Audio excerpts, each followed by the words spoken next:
Hello everyone and welcome back to another episode of Minecraft Mediumcore. This week I'm actually going to take a bit of a break from all the grindy tasks I've been doing and just focus on something fun.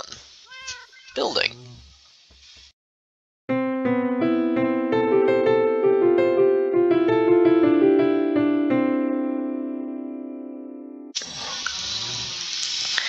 In this episode I want to build a building with no function, no purpose, just to A, fill in space, and B, something that I think would make sense in the area.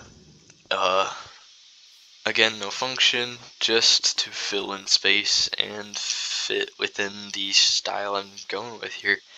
Because I'm kind of doing this medieval town. And what's a medieval town without a church? And that's what I want to build. I want to build a big church right here in this area. I'll probably flatten off a lot of this grass to make it easier. I'm planning on actually making this a lot darker of a build, as I said in a couple episodes ago. I'm trying to focus on making builds of different colors, and I think for the church I'm going to do mainly like wood with some deep slate, and then a lot of glass as well, just to give it a very churchy feel.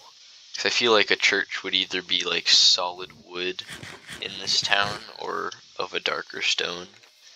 In this town, it just seems like it would fit, and I want to build it right here because this is the biggest space and I want this to be really big. It'll probably be the only build in which I actually make a real interior, not like what I did with the villager townhouses, like an actual interior where I actually put effort into making it look nice, since this is just going to be something I can come in and hang around for a bit and do absolutely nothing.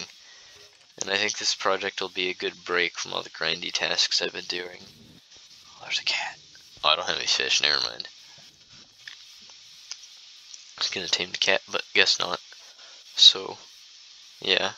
That aside, I guess the best place to start is to flatten off this area, and then probably do the wooden frame. I think I'm gonna make it a dark oak, actually, the wooden frame. That might be interesting, so yeah, I'll see how that goes. This area, for the most part, has been flattened off now. I did just a little curve around this building because I didn't want to completely flatten the area around this building, so I could keep it fitting with the rest of the raised grass out here. Also because I don't think I extended it further down. Oh, I did. Oh, well, either way. This area is for the most part completely flattened. I extended it all the way to the river. This grass is still spreading in some places. And so the next step is to just get all the wood and do the wooden frame. I'm going to be using dark oak, like I said. And I'm going to strip dark oak, because I much prefer the textures of the stripped woods. They're much smoother and they go better with the stones and stuff. And I'm planning on using deep slate, probably deep slate bricks for the main walls, and I'm also planning on incorporating lots of glass, so it's not just plain walls. I'm gonna have like a lot of glass panes, since it's a church. Churches are often like big with like some wood and a lot of glass, a lot of stained glass. So that's my plan. So I guess the first step is to gather a bunch of dark oak, and then yeah, I'm gonna go ahead and build up the frame. I realize now that it looks kind of weird as just the wooden frame. It kind of doesn't make sense without the rest of the build in there. It's kind of weird shaped, but it does give a good representation of how big the build is gonna be, which is handy. It's not small. It's actually pretty decent size. It's probably the biggest single build in this area, and it takes quite a bit of resources, but I think it's gonna be worth it. I think it's gonna look pretty good. But it's basically this giant triangle shape. It's gonna have little slant roof and then a big slope at the top, and then come back down into the slant. And then I've got these big gaps here in the center where I want to put like a big stained glass piece that would not have bars going through it, big wooden beams, so it's got the big area in the middle cut out for that. It looks a bit wonky, but it'll be okay. I think in the end it should turn out okay. But yeah, this is gonna be really big build. It's probably gonna take quite a bit of resources. Might have to go mining more, but it's a price I'm willing to pay, because I think this will turn out really well if I do it to how I see it in my mind's eye. And I wanted it to be 2 stories on the lowest areas, so that it's not a short build either, because I figured it'd look really weird if there was this massive build but it was like really tiny. So I've made it 2 stories on the edges, and then like it's probably 1 story all the way around, but 2 stories in effect, and then like 3 or 4, maybe 5 stories in the center if you really squeeze them in there. But it's all gonna be one main area, one big area, maybe some rooms off to the side. But I want it to be able to see the stained glass from the inside, so it's gonna be one big room in the center when I'm finished with the interior. So yeah, the next step is to fill in all the wall space and make the roof, basically just make the entire exterior of the build, and see how this build shapes up from there. Oh yeah, it's all coming together. The entire exterior of the church has been completed, and it looks even bigger now that it's fully filled out. But I think it turned out really well, and I really like the stained glass. For the center here, for the big stained glass, I was actually planning on doing a yin-yang, and then the proportions didn't turn out right, so I didn't do that. But it is completed. This is the entire exterior of the build. It's very tall, which I like. From the inside you can see all the way up for now. The inside is still very much empty and uncompleted, partly because I ran out of cobbled deep slate to make polished deep slate to make deep slate bricks, but I can fix that in time. And I like the deep slate tiles too for the trim on the roof. The darker tile stands out well against the dark oak of the actual roof itself, and I think it actually does look pretty good. The stained glass was kind of a hassle, because I always had like 1 less than I needed for it to fit, but using all the glass helped to reduce the amount of deep slate I needed, and it helps break up the build, so it's not just a solid flat wall of bricks, because that would be rather boring. And churches have a lot of glass in them anyway.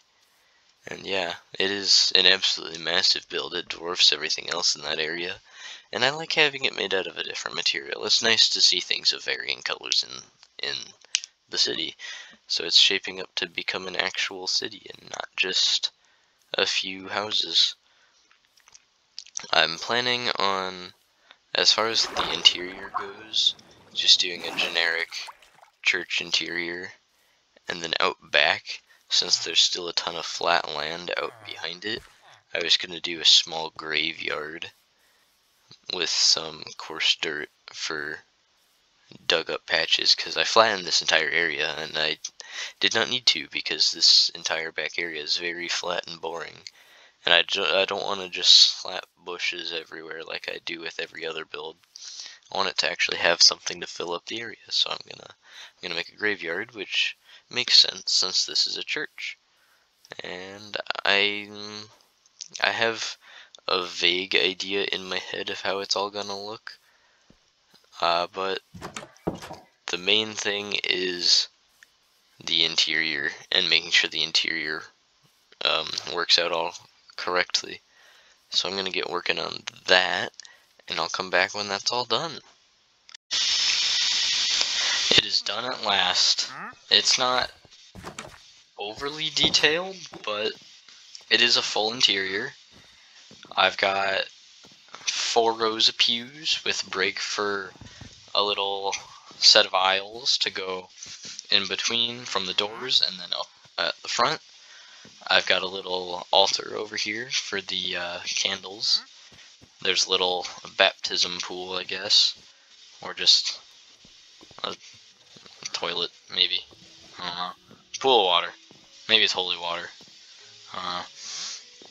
The floor, I used the tough block for the floor because I wanted a nice stone floor, almost like concrete but with texture. And I think this block actually looks really nice. I didn't like it at first, but the more I use it, the more I like it, which is always good. And up at the front, I've got a big wooden cross hanging from the ceiling because it's a church. And then at the very front, got our biscuits and wine, and then the little altar for the preacher, and we even have the Bible. The Bible is very epic. And then out here, I connected it to the paths. There's a wandering trader. Absolutely nothing out of the ordinary happened to his llamas. And then if we follow the road, it splits off down this semi-road path thing to the graveyard. And there's a graveyard back here. Out back, two very important people, I guess, are buried here. Maybe like a lord and his wife, or two lords, and then some other basic graves. And then there's flowers by some of the graves, because some of these people were loved. Some of them were not. Just a simple design. It's nothing spectacular, nothing particularly detailed. It exists so that this back area is not ridiculously flat, plain, and boring. And it fits the space. It makes sense since it's supposed to be a church, and it fills the space quite well. So ultimately, I'd say this build actually turned out to be pretty good. It's a nice addition to this place, and it was a nice break from all the grindy tasks I've been doing, because this didn't take too terribly long, and I was able to spread out the work over a couple days and just enjoy it. And it was a nice break. I've missed doing projects like this. So yeah, this was a good episode. this was a fun episode. I enjoyed this. So thank you guys so much for watching, and I hope to see you in the next episode. Goodbye.